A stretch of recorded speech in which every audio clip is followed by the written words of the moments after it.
Hello बच्चों, कैसे हैं आप? उम्मीद करती हूँ आप बढ़िया और एकदम मजे में होंगे। तो आइए बच्चों, आज के अध्याय में उपसर्ग और प्रत्यय को समझ लेते हैं।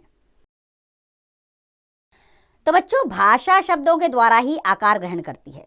जिस भाषा के पास जितने अधिक शब्द होते हैं उसे उतनी ही समृद्ध भाषा माना जाता है। उपसर्गों एवं प्रत्ययों के द्वारा मूल शब्दों से नए शब्दों की रचना करके शब्दकोश को बढ़ाया जा सकता है। तो आइए सबसे पहले समझेंगे हम उपसर्ग क्या है। तो कुछ उदाहरणों के द्वारा जानेंगे हम कि उपसर्ग है क्या। जैसे सु जमा पुत्र, सुपुत्र अर्थात अच्छा, अर्थात संस्कारवान पुत्र। प्र जमाकार, प्रकार, एक किस्म है एक तरह की। उप जमाकार, उपकार यानी भलाई। परा जमा जय, पराजय यानी कि हार। तो जो अभी हमने शब्द पढ़े उसमें सु, प्र, उप तथा परा को मूल शब्दों से पूर्व जोड़कर नए शब्दों की रचना की गई है। ये सभी शब्दांश उपसर्ग हैं। अर्थात वे शब्दांश जो मूल शब्दों से पूर्व जुड़कर नए शब्दों का निर्माण करते हैं तथा उनके अर्थ में परिवर्तन या विशेषता उत्पन्न करते हैं, वे उपसर्ग कहलाते हैं। बढ़ते हैं अब उपसर्ग के भेद की ओर। तो बच्चों, हिंदी भाषा में उपसर्ग के 4 भेद होते हैं। संस्कृत के उपसर्ग, हिंदी के उपसर्ग, उर्दू के उपसर्ग और उपसर्ग की तरह प्रयोग किए जाने वाले संस्कृत के अवयव। तो सबसे पहले हम पढ़ेंगे संस्कृत के उपसर्ग। तो उपसर्ग है अ, इसका अर्थ है अभाव, निषेध। शब्द बनेंगे अज्ञान, असत्य, अधर्म, अन्याय। अति, इसका अर्थ होता है बहुत अधिक। शब्द है अतिरिक्त, अतिकाल, अत्याचार, अत्यधिक। अन का अर्थ है नहीं, अभाव, और शब्द बनेंगे अनादर, अनुचित, अनादि, अनुपस्थित। अधि का अर्थ होता है अधिक और ऊपर। शब्द है अधिकार, अधिपति, अधिकरण, अधिभार। अनु का अर्थ है पीछे और समान। शब्द है अनुभव, अनुशासन, अनुराग, अनुकरण। जैसे अप का अर्थ है हीन और बुरा। शब्द बनेंगे अपवाद, अपमान, अपकार, अपशब्द। अभि का अर्थ है सामने। शब्द बनेंगे अभिमान, अभिनव, अभिनय, अभिप्राय। जैसे अव का अर्थ है नीचाहीन। शब्द है अवगुण, अवतरण, अवचेतन, अवशेष। आ का अर्थ है तक, समेत। शब्द बनेंगे आगमन, आकंठ, आदान, आजन। उत का अर्थ है ऊंचा और श्रेष्ठ। शब्द बनेंगे उत्थान, उद्योग, उच्चारण, उत्पाद। उप का अर्थ है निकट और छोटा। संस्कृत बनेंगे इसके शब्द उपकृत, उपनाम, उपयोग, उपमंत्री। दुर का अर्थ होता है बुरा। तो इसमें बनने वाले शब्द हैं दुर्दशा, दुर्घटना, दुर्भाग्य, दुर्लभ। निर का अर्थ है निषेध रहित। शब्द बनेंगे निर्गुण, निर्जन, निर्दोष, निर्भय। परा का अर्थ है विपरीत, पीछे। शब्द हैं पराजय, पराक्रम, पराभाव, पराधीन। परि का अर्थ है चारों ओर और अधिक। शब्द हैं परिक्रमा, परिपूर्ण, परिकल्पना, परिभ्रमण। प्र का अर्थ होता है अधिक, आगे। शब्द हैं प्रकृति, प्रक्रिया, प्रख्यात, प्रगति। प्रति का अर्थ है हरेक और विरोध। शब्द है प्रतिध्वनि, प्रत्येक, प्रतिदिन, प्रतिमाह। वि का अर्थ है विशेष और उल्टा। शब्द बनेंगे विजय, विनाश, विदेश, विपक्ष। स का अर्थ है साथ, अर्थात शब्द हैं सहित, सकल, सप्रसंग, सगुण। सम का अर्थ है समीपता। शब्द बनेंगे संकल्प, संचय, संभव, संयम। सु का अर्थ है अच्छा। शब्द है सुगम, सुफल, सुयोग, सुकर्म। स्व का अर्थ है अपना और निजी। शब्द बनेंगे स्वदेश, स्वार्थ, स्वराज्य। चलिए अब जाने हिंदी के उपसर्ग। तो बच्चों, हिंदी का पहला उपसर्ग है अध, इसका अर्थ है आधा। इससे शब्द बनेंगे अधमरा, अधपका, अधजला, अधगिला। अन्न का अर्थ है निषेध और अभाव। शब्द है अनजान, अनहोनी, अनपढ़, अनमोल। उन का अर्थ है एक कम। शब्द है 29, 59, 39, 49। औ का अर्थ है हीन। शब्द है अवघड़, औटाना, अवतार, अवगुण। नि का अर्थ होता रहित। शब्द है निडर, निहत्था, निकम्मा, निढाल। भर का अर्थ होता भरा हुआ। तो शब्द बनेंगे इससे भरपेट, भरसक, भरमार, भरपूर। सौ का अर्थ होता है सहित और अच्छा। इससे बनने वाले शब्द हैं सपूत, सपरिवार, सबल, सशस्त्र। अ का अर्थ होता है अभाव और निषेध। शब्द बनेंगे अचेत, अकल्पनीय, अछूत। उ का अर्थ है रहित। शब्द बनेंगे उजाड़, उखाड़, उऋण। कु का अर्थ है बुरा। इससे बनने वाले शब्द हैं कुपुत्र, कुरूप, कुचक्र। अब हम पढ़ेंगे बच्चों उर्दू के उपसर्ग। तो इसमें पहला उपसर्ग आता है दर, इसका अर्थ होता है मैं और अंदर। तो इसके शब्द हैं दरअसल, दरमियान, दरकिनार, दरकार। अगला है कम यानी कि थोड़ा हीन। शब्द है कमजोर, कम अक्ल, कम उम्र, कम खर्च। खुश का अर्थ होता है अच्छा और प्रसन्न। शब्द हैं खुशनसीब, खुशमिजाज, खुशहाल। बा का अर्थ है सहित, शब्द है बाइज्जत, बाकायदा, बाअदब। गैर का अर्थ है बिना, शब्द हैं गैर हाजिर, गैर सरकारी, गैर कानूनी, गैर सियासी। ना का अर्थ होता है नहीं, तो इससे शब्द बनेंगे नालायक, नापसंद, नासमझ, नाराज।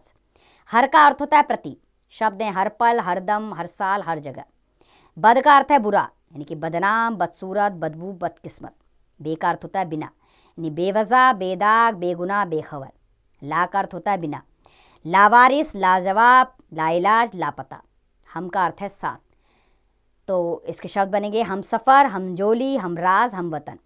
सर का अर्थ है मुख्य, शब्द हैं सरहद, सरहिंद, सरजमी। इसी तरह आते हैं बच्चों उपसर्ग की तरह प्रयोग किए जाने वाले संस्कृत के अवयव, इन्हें भी जान लेते हैं। तो उपसर्ग आते हैं ये अधः, इसका अर्थ है नीचे, शब्द बनेंगे अधःपतन, अधोमुख, अधोगति, अधःपात। अंतः अर्थ है भीतर, शब्द है अंतःकरण, अंतःपुर, अंतःक्रिया, अंतःक्षेप। अलम का अर्थ है पर्याप्त, शब्द बनेंगे अलंकार, अलंकृत, अलंकरण। आविर का अर्थ है प्रकट, शब्द है आविर्भूत, आविष्कार, आविर्भाव। बहिर का अर्थ है बाहर, शब्द हैं बहिर्मुख, बहिर्गमन, बहिर्जगत, बहिर्गामी। पुनर् का अर्थ है फिर, शब्द है पुनर्जन्म, पुनर्वास, पुनरागमन। पुरा का अर्थ है पहले, शब्द बनेंगे पुरातन, पुरातत्व, पुरालेख, पुराकालीन। सत का अर्थ है अच्छा, शब्द हैं सज्जन, सत्कार, सत्कर्म। चिर का अर्थ है दीर्घकालीन, शब्द बनेंगे चिरकाल, चिरंजीवी, चिररोग, चिरस्थायी। स्व का अर्थ है अपना, यानी कि स्वदेश, स्वधर्म, स्वाभिमान। सह का अर्थ है साथ, शब्द हैं सहयोग, सहचर, सहपाठी, सहकर्मी। पुरः का अर्थ है सामने, शब्द हैं पुरोहित और पुरस्कार। ये तो थे उपसर्ग। अब हम बढ़ते हैं प्रत्यय की ओर। तो बच्चों प्रत्ययों को जानने के लिए आइए कुछ उदाहरण जान लें। जैसे एक जमा ता, एकता, ये परस्पर मेलजोल का शब्द है। खिलौने वाला, इसमें वाला जो है वो प्रत्यय है, तो शब्द बन गया खिलौने वाला, यानी कि खिलौने बेचने वाला। जहर जमा ईला, जहरीला, विषैला होता है इसका मतलब। भारत जमा ई है, भारतीय, यानी कि भारत में निवास करने वाला। तो बच्चों जो अभी हमने उदाहरण पढ़े, इसमें जो शब्दांश हैं जैसे ता, वाला, ईला तथा ईए, ये मूल शब्दों के बाद जुड़कर नए शब्दों की रचना कर रहे हैं। ये सभी शब्दांश प्रत्यय हैं, अर्थात वे शब्दांश जो मूल शब्दों के अंत में जुड़कर नए शब्दों का निर्माण करते हैं तथा उनके अर्थ में परिवर्तन उत्पन्न करते हैं, प्रत्यय कहलाते हैं। चलिए बढ़ते हैं प्रत्यय के भेद की ओर। तो प्रत्यय के दो भेद होते हैं, कृत प्रत्यय और तद्धित प्रत्यय। सबसे पहले पढ़ेंगे हम कृत प्रत्यय क्या है। तो बच्चों जो प्रत्यय क्रिया के धातु रूप के साथ जुड़कर संज्ञा और विशेषण शब्दों का निर्माण करते हैं, कृत प्रत्यय कहलाते हैं। जैसे कि आवट प्रत्यय है, ये सज, लिख और मिल धातु से मिला तो बना सजावट, लिखावट और मिलावट। आवा मिला दिख, पढ़ और चढ़ के साथ तो बना दिखावा, पहनावा, चढ़ावा। अक मिला लिख, पट, धाव के साथ तो लेखक, पाठक, धावक बना। आ मिला पूज, चित, मूर्छ के साथ तो पूजा, चिंता, मूर्छा बना। आओ मिला टिक, बिक, चल के साथ तो टिकाऊ, बिकाऊ, चलाऊ बना। आओ अगर मिला बह, कट, घेर के साथ तो क्या बना, बहाव, कटाव, घेराव। आई मिल गया पढ़, पिट, लड़ के साथ तो पढ़ाई, पिटाई, लड़ाई बना। अनिय, कथ, निंद और वृंद के साथ मिला तो बना कथनीय, निंदनीय और वंदनीय। इयल, मर, सड़ और अड़ के साथ बना मिल गया तो बना मरियल, सड़ियल, अड़ियल। आन अगर मिला उड़, लग, चढ़ के साथ तो उड़ान, लगान, चढ़ान बना। ई हंस, बोल, झपक के साथ मिला तो हंसी, बोली, झपकी बना। आहट, गुर्रा, मुस्कुरा, घबरा के साथ मिला तो गुर्राहट, मुस्कुराहट, घबराहट बना। ना, खा, सो, गा के साथ मिला तो खाना, सोना, गाना बना। अंत, रट, भीड़, गढ़ के साथ मिला तो रटंत, भिड़ंत और गढ़ंत बना। अक्कड़, घूम, पी, भूल के साथ मिला तो घुमक्कड़, पियक्कड़ और भुलक्कड़ बना। दूसरे तरह के प्रत्यय होते हैं बच्चों तद्धित प्रत्यय। बच्चों जो प्रत्यय संज्ञा, सर्वनाम या विशेषण शब्दों के साथ जुड़कर नए शब्दों का निर्माण करते हैं, तद्धित प्रत्यय कहलाते हैं। जैसे कि आ, मूल शब्द प्यास, भूख और ठंड से मिला तो प्यासा, भूखा, ठंडा बना। आलू, दया, श्रद्धा, कृपा से मिला तो यह दयालु, श्रद्धालु और कृपालु बना। एक, समाज, धर्म और मास से मिला तो सामाजिक, धार्मिक और मासिक बना। कार कथा, नाटक और चित्र से मिला तो कथाकार, नाटककार और चित्रकार बना। ऐसे ही मंद अक्ल, दौलत और जरूरत से मिला तो क्या बना? अक्लमंद, दौलतमंद और जरूरतमंद। वाला रिक्शा, चाय और फूल से मिला तो रिक्शा वाला, चाय वाला और फूल वाला बना। तम श्रेष्ठ, न्यून और उच्च से मिला तो श्रेष्ठतम, न्यूनतम और उच्चतम बना। अंदाज नजर, गोल और तीर से मिला तो नजरअंदाज, गोलंदाज और तीरंदाज बना।